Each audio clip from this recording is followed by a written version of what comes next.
vidéo où nous allons essayer de faire, euh, de configurer les permissions, les rôles et les permissions sur Laravel. Alors, imaginons que nous avons un système, par exemple, peut-être un bloc ou bien n'importe quelle autre application où il y a des différents utilisateurs. Nous avons peut-être un administrateur, ok. Nous avons peut-être un administrateur, nous avons d'autres utilisateurs qui peuvent effectuer un certain nombre d'opérations sur l'application. Donc, pour notre application, nous avons mis sur pied deux modèles, pardon, un modèle post, donc qui est constitué de trois champs, le titre, le contenu et l'ID de l'utilisateur. Ceci est lié à l'utilisateur par cet ID en question et l'utilisateur a la possibilité d'enregistrer plusieurs posts. Et nous avons ajouté un champ à la table utilisateur qui est isAdmin, qui est un booléen qui est par défaut false. Donc, nous avons également notre migration post qui contient trois champs comme présenté dans le modèle. Donc, ensuite, nous avons notre contrôleur qui a juste les différentes actions, les différentes méthodes de CRUD. Donc, pour lister les articles, pour créer, pour store l'article, donc enregistrer l'article, éditer, update et ainsi de suite. Donc, nous n'allons pas nous intéresser dans ce tutoriel à la suppression de l'article. C'est pas nécessaire, c'est pas forcément nécessaire, mais on verra bien. Peut-être on peut y arriver, on peut travailler également là-dessus. Donc, je vais commencer donc par alors, comment nous pouvons mettre ce système sur pied? Nous pouvons mettre ce système sur pied en nous servant des autorisations proposées par Laravel. Donc ici, si vous essayez de lire dans la documentation, ici dans la sécurité et le sous-menu autorisation, vous allez essayer de comprendre à quoi ça renvoie. Donc, Laravel nous donne deux façons de le faire, les get et les policy. Nous allons directement passer aux policies parce que moi je trouve que les get, pardon, pour les utiliser, ça fait un peu trop de travail. Donc, je ne vais pas m'en servir. Nous n'allons pas nous en servir dans ce tutoriel. Donc, je vais commencer tout de suite par créer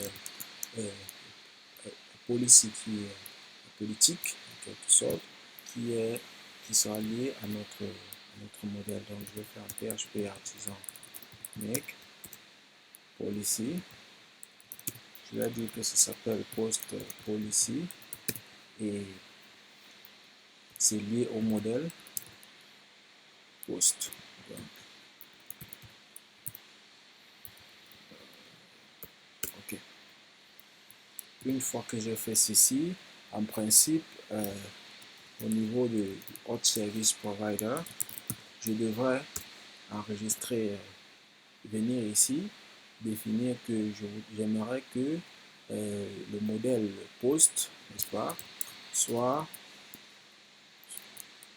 utilisé pour la politique post policy que j'ai créée, mais Laravel peut le faire par défaut automatiquement. Si nous revenons un peu ici au niveau de la documentation, ici au niveau de la documentation, nous nous rendons compte qu'il y a writing policy, il y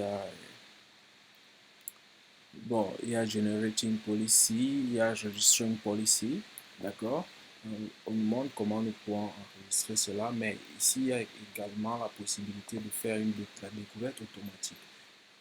Pour cela, il nous faut créer nos modèles dans app model et les policies dans app policies, et ça doit être nommé, par exemple le post policy, ou bien ici c'est pour l'utilisateur, on aura user policy. Donc c'est ce que j'ai fait, et du coup nous n'avons pas besoin forcément d'aller explicitement enregistrer notre policy ici. Donc Laravel va nous trouver ça et va automatiquement enregistrer notre policy lors du boot. Donc lorsque notre application démarre, lorsque nous allons consulter une policy, elle sera retrouvée. Donc je vais ouvrir cette post policy. que nous avons créé, et je vais également ouvrir notre post controller. Nous allons commencer par dire que alors quel utilisateur peut avoir le droit de voir peut-être la liste de tous nos articles. Bon, on va dire que l'utilisateur qui peut voir la liste de tous les articles par défaut, c'est l'administrateur. Donc, on va venir ici au niveau de notre base de données, on va chercher l'utilisateur, on va se rassurer de mettre 1 dans le champ sysadmin, que celui-ci soit considéré comme un administrateur.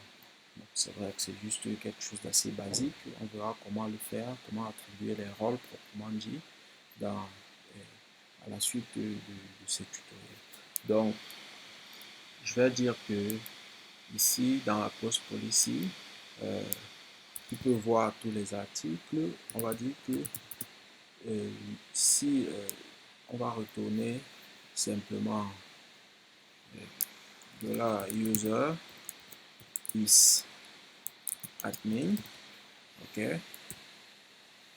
Si l'utilisateur est administrateur, on a la possibilité de voir tous les articles. Donc, ici, on va revenir donc appliquer cette politique-là en disant par exemple que if out user, sorry, je vais dire out user, moi je préfère utiliser CLPlus, c'est plus facile, ça ne m'oblige pas à charger des classes. Is admin, donc si c'est un administrateur, alors je vais dire que la liste des articles, c'est les articles complets qui sont dans notre base de données, et dans le cas contraire, on va dire que post est égal à out users, out user post. Rappelez-vous que nous avons dans notre modèle user une relation avec post, donc nous pouvons récupérer directement comme ceci et cela devrait marcher. Donc je vais retourner au niveau d'ici, là où je suis connecté en tant que simple utilisateur. Je constate que je ne vois que les articles, je ne vois que 2 articles parce que ce sont les articles que moi j'ai créés. Et ici, si je me connecte en tant qu'administrateur, j'ouvre un navigateur en tant qu'administrateur, alors j'ai la possibilité de voir la liste complète de tous les articles. Donc, c'est déjà correct, ça marche déjà bien. Ensuite, nous allons dire que, eh bien, qui peut créer un article?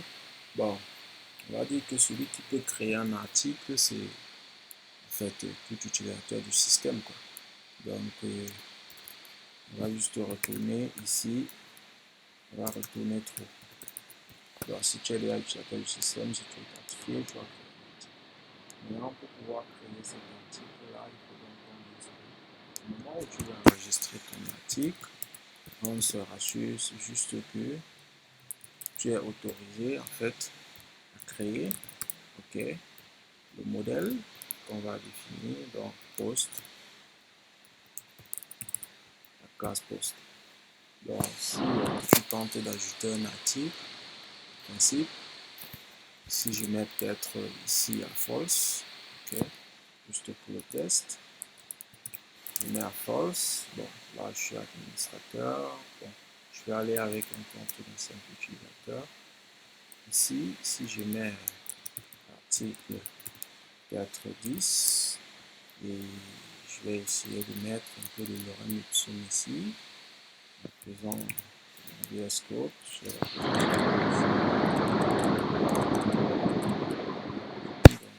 Je vais venir mon service ici. Ici on me dit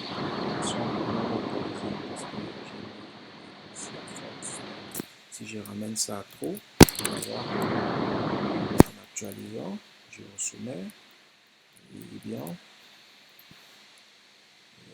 il y a une erreur. Bon, ici, sorry, j'ai défini au mauvais endroit. Donc, je suis plutôt sur Create. Je suis allé définir, je corrige. Donc, j'ai maintenant 3 articles, puisque j'ai ajouté un article 10, ok, dans la liste de mes articles. Bien, nous avons d'autres boutons ici qui sont modifiés et supprimés. Donc, nous allons revenir ici au niveau du post controller. Bon, on va dire que on laisse accès à tout le monde peut voir les articles. Donc, on va pas faire des restrictions. Ok, on va tout simplement laisser les portes ouvertes, comme quelqu'un disait. Donc, je laisse post policy, je retourne simplement ici. Trop. Que tout le monde peut voir tous les articles. Mais attention, il faut bien que tu peux voir les articles, mais tu ne peux pas modifier l'article que tu n'as pas créé. Donc, je vais donc revenir ici au niveau de Post Policy et je vais dire que pour update l'article, il faut que tu sois l'utilisateur qui a ajouté cet article. Donc, il faut qu'on check si l'ID de l'utilisateur est égal à l'ID de l'utilisateur qui est dans l'article en question. Donc, si ceci est vérifié, là tu auras la possibilité de modifier cet article. Donc, je reviens maintenant. Je vais regarder post index pour essayer d'appliquer cela au niveau de la vue premièrement, parce qu'il est important d'appliquer à tous les niveaux autant que possible. Ici, je vais dire que si l'utilisateur peut éditer, donc c'est update, voilà, update, app, models, et le modèle s'appelle post. Donc si l'utilisateur peut modifier l'article, attention, on s'est rendu compte qu'ici on attend un article. Donc ce que je suis en train d'écrire, ça va me générer une erreur. Donc je vais changer directement et je vais mettre l'article en question. Donc on va tester si l'utilisateur connecté en session peut modifier l'article qui est passé en paramètre. Donc on voit bien qu'ici on a un utilisateur, on a un article. Parfait. Je vais actualiser. On constate que j'ai comme cet utilisateur, c'est l'utilisateur 2 qui est connecté et il a enregistré 3 articles. C'est pourquoi le bouton modifier apparaît chez lui. Je vais faire pareil pour la suppression. Return de la user ID est égal à de la post user ID. Donc, si l'utilisateur qui est connecté est l'utilisateur qui a créé l'article, bon, on lui donne la possibilité de supprimer son article. Donc, je vais dire ici que c'est delete. Et quand je vais passer post, automatiquement, on a cela qui marche parfaitement. Donc, ici, voilà, ça marche. On a la possibilité de voir le bouton uniquement lorsque l'article nous appartient.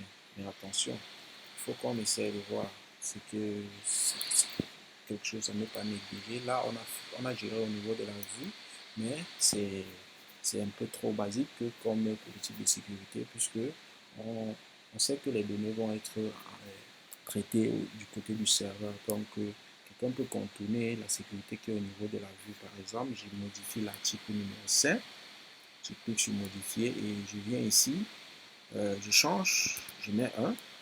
Ok, on est d'accord que l'article numéro 1, d'accord, je n'ai pas la possibilité de le modifier. Donc ici, l'article numéro 1, il ne m'appartient pas, mais lorsque j'arrive ici au niveau du formulaire, je change et je mets article 1, il me donne bien la possibilité de le modifier.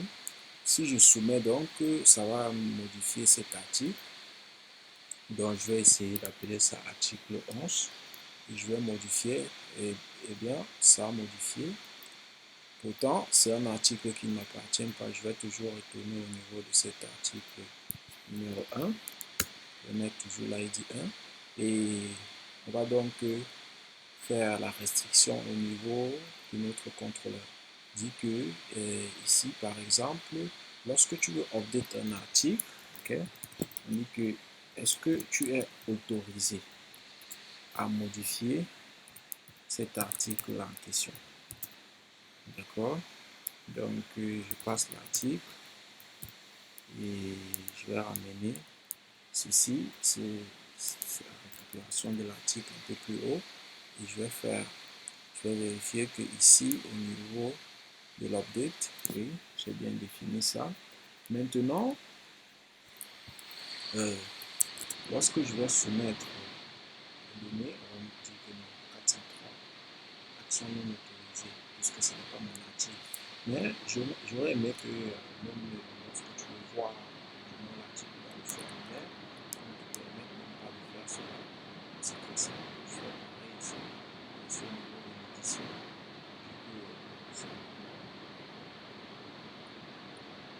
je vais simplement revenir au niveau de l'édition et dire que celui-ci doit être autorisé à update l'article en question, l'article qu'on a récupéré, donc sur lequel on a cliqué, avant de pouvoir accéder à cet article. Donc avant de... Si le formulaire ne s'affiche que s'il a l'autorisation de modifier. Donc nous voyons que là, même pour voir ne serait-ce que l'article, il n'a plus la possibilité de voir. C'est déjà bien à ce niveau, mais il serait intéressant d'avoir un système dans lequel notre administrateur a libre accès. Donc, on se rend compte que l'administrateur ne peut modifier que ces articles, parce que l'article numéro 11 sera j'ai modifié, c'était l'article 1, ok? Ça a été créé par l'administrateur, l'article numéro 2, mais on aimerait que l'administrateur ait la possibilité de modifier tous les autres articles, même si ce n'est pas lui qui les a créés. Donc, comment on peut faire ça? Ici, au niveau de notre policy, nous avons une méthode before que nous pouvons définir. Alors, dans la méthode before sera analysée avant toute autre chose. Donc, je vais dire que je crée une fonction, une méthode publique qui va s'appeler before et qui va prendre deux paramètres, soit un utilisateur du modèle user et une habilité. Donc ici, je vais dire que si l'utilisateur, if user is admin, alors si cet utilisateur est un administrateur, je retourne tout simplement trop. Dans le cas contraire, j'applique les autres règles qui sont définies plus bas. Donc, je vais venir ici actualiser. Ok, je me rends compte que l'administrateur a la possibilité de tout faire, de modifier tous les articles. Même si ce n'est pas son article, même si ce n'est pas lui qui a créé cet article, il a la possibilité de modifier cela sans aucun problème. Donc, ceci, c'est la première partie de ce que nous allons avoir. Nous nous rendons compte que peut-être nous n'avons pas un système qui est dynamique. Nous ne pouvons pas, par exemple, dire que, tiens, bon, l'utilisateur Toto, on choisit peut-être de lui donner la permission de pouvoir créer des articles ou bien de pouvoir supprimer ou modifier des articles. Ceci est un peu, cette façon de faire, elle est un peu trop basique dans la mesure où on ne peut, on ne va pas toujours avoir des systèmes dans lesquels tu modifies l'article que tu as créé, non. On peut avoir un système dans lequel on crée des articles, ou bien on enregistre des informations, et n'importe qui a la possibilité, avec les permissions qui lui sont attribuées, de pouvoir modifier les articles. Donc, dans notre prochaine vidéo, nous allons faire un tour du côté de Spatie avec leur package qu'ils ont proposé, Laravel Permissions. Ceci va nous permettre de faire cela. Donc, si nous essayons de faire un petit tour, nous nous rendons compte que ce package-là nous donne la possibilité d'utiliser un très role qui donne l'accès aux différents rôles, aux différentes méthodes définies dans ce package. Et à partir de ce package, nous pouvons par exemple récupérer les utilisateurs qui ont le rôle writer, ou bien peut-être les utilisateurs qui ont le rôle administrateur, ou bien récupérer les utilisateurs qui ont les permissions d'éditer des articles et bien d'autres. Donc, rendez-vous dans cette prochaine vidéo très bientôt, où nous allons configurer donc en nous servant de Spatie. J'espère que ceci vous a plu. Restez connectés. Laissez des commentaires s'il y a des choses que vous n'avez pas comprises ou bien si vous avez des suggestions. Merci et à bientôt.